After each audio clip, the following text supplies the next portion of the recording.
पता कैसे चलेगा? हाँ भाई भैया भैया ये सब तो सारे लोग बोलते हैं टेस्ट सीरीज ले लो वो ले लो, पता कैसे चलेगा कि मुझसे नीट निकल सकता है कि नहीं? ये लोग तो सब करते हैं, 16 लाख लोग टेस्ट सीरीज में इन्वॉल्वमेंट लेते हैं, सबका थोड़ी ना भैया नीट निकलता। तो भैया मेरी बात सुनो, मैं अभी तुमको एक टिप मतलब ये टिप बताने वाला हूँ जिससे तुम्हें लगेगा कि तुमसे नीट निकल सकता है कि नहीं, ठीक? तो हेलो एवरीवन, तो अब जैसा कि हम लोग जानते हैं नीट का रिजल्ट आ चुका है, तो फिर अब जिनका अच्छा गया पेपर उनको बहुत बहुत बधाइयाँ। लेकिन जिनका पेपर अच्छा नहीं गया तो उन्हें सोचना चाहिए मतलब कि वो अब क्या करें, तो आगे क्या। तो मेरे वीडियो का टाइटल यही होने वाला है कि अब आगे क्या करें। तो इस वीडियो में हम थोड़ी सीरियस बातें करेंगे। तो हम वो बातें करेंगे कि जैसे कि मैंने फर्स्ट अटैम्प्ट में मेरा 60,000 रैंक आया था, तो मैंने वो क्या किया, मेरी माइंडसेट क्या थी जिससे मतलब मेरे नेक्स्ट अटैम्प्ट में 6,000 रैंक आ गया। और यूट्यूब के थ्रू मैंने प्रिपरेशन किया तो सब आप लोग जानते ही हैं। तो इसी वीडियो में हम बात करें कि अब आगे क्या करें। तो ये वीडियो बहुत सीरियस बातें होने वाली हैं, इसीलिए इस वीडियो को पूरा देखिएगा तो जिससे आपको पता चले कि आगे क्या करना है। तो फिर हमें सबसे पहले एनालिसिस करना होगा कि हमने गलतियाँ कहाँ की।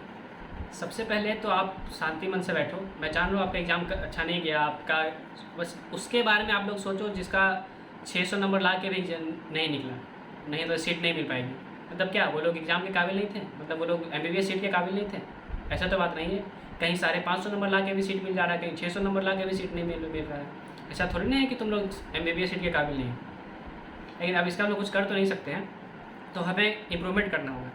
देखो जो 600 ला रहे हैं, जो 550 ला रहे हैं, जो 400 ला रहे हैं, उनमें कैपेसिटी है कि वो 640-50 नंबर ला सकें। हम खुद लाए हैं, तो इसलिए हम आपको बता रहे हैं कि ऐसा हो सकता है।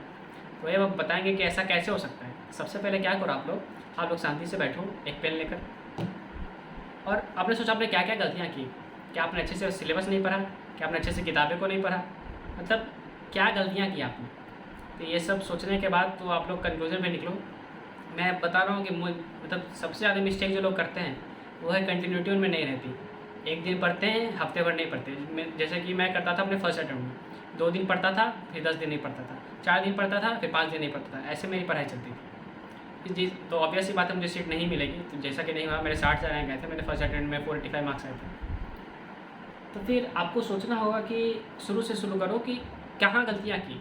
तो आप बैठोगे, सब कुछ लिखोगे कि हाँ मैंने ये गलतियाँ की जिसकी वजह से मेरा सिलेक्शन नहीं हुआ। तो आप लोग अब सोचो कि क्या आप लोग वो गलतियाँ को देखो। MBBS सीट मतलब जिन लोगों का MBBS सपना होता है, मैं तो उन्हें नहीं बोलूँगा कि नीट का एग्ज़ाम मत दो, छोड़ दो, नहीं हुआ छोड़ दो।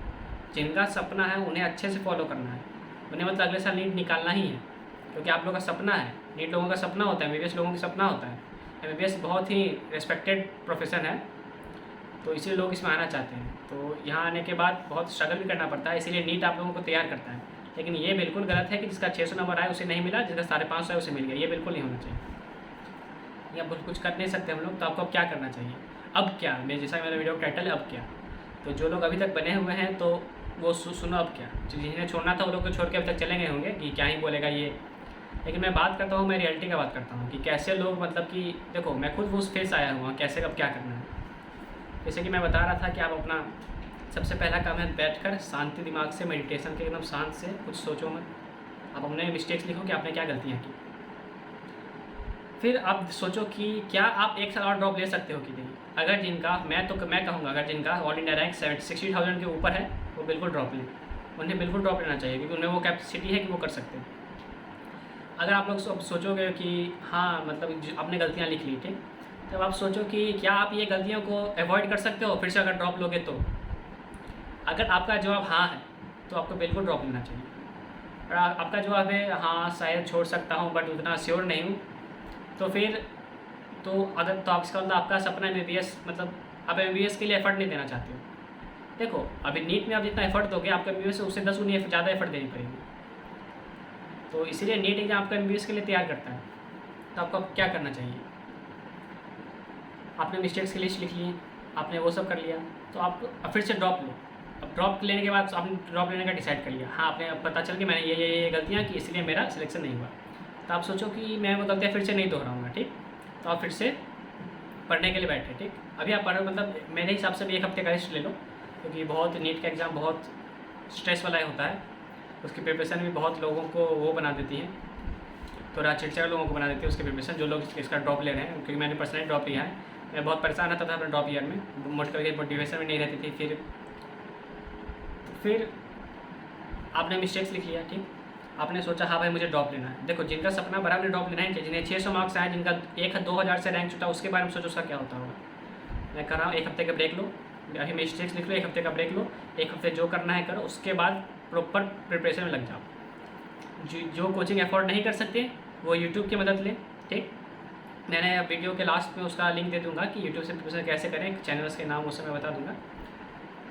और एक टेस्ट सीरीज सिर्फ आप इनरोल कर लो, टेस्ट सीरीज बहुत इंपॉर्टेंट है। मैंने वही किया था, मैंने यही मेरी सबसे बड़ी मतलब कहूँगा अच्छा काम था जो मैंने अपने ड्रॉप ईयर में किया, वो टेस्ट सीरीज़ में इनरोलमेंट ली। आप एक टेस्ट सीरीज़ में इनरोल कर लो, ठीक, वो आपने कर लिया तो जो टेस्ट सीरीज का सिलेबस है उस हिसाब से अपनी प्रिपरेशन शुरू कर दो। अब इससे भी बात है, आप टेस्ट सीरीज पे आप उसके अनुसार प्रिपरेशन शुरू कर दो। अब बहुत लोगों को लगता है कि मतलब पता कैसे चलेगा, हाँ भाई भैया ये सब तो सारे लोग बोलते हैं टेस्ट सीरीज ले लो वो ले लो, पता कैसे चलेगा कि मुझसे नीट निकल सकता है कि नहीं। ये लोग तो सब करते हैं, 16 लाख लोग टेस्ट सीरीज में इनरोलमेंट लेते हैं, सबका थोड़ी नहीं भैया नीट निकलता।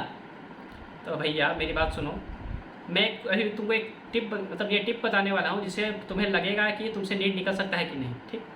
तुम सबसे पहले किसी कोचिंग का मॉड्यूल ले लो, ठीक। तो कोई भी एक चैप्टर को अच्छे से पढ़ो, ध्यान लगा के उस चैप्टर को तुम अच्छे से पढ़ लिया।